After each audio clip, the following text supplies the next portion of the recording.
दोस्तों ये है सिलिकॉन टेप, जिसे एल्यूमिनियम टेप या प्लास्टिक पेंसर भी कहा जाता है। इसका यूज़ लो प्रेशर वाली जगह पर लीकेज रोकने के लिए किया जाता है।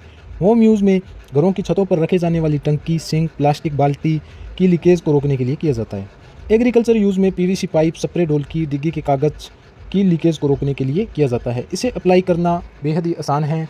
जिस जगह पर टेप लगानी है वहाँ पानी या मिट्टी के कण ना हो, फिर प्लास्टिक साइड हटाकर सिलिकॉन साइड ऊपर रखकर इसे चिपका दे व कुछ देर सूखने दे। अगर इसमें मजबूती और चाहिए तो इसमें फेविक्विक या अगला टेप भी मिला दें।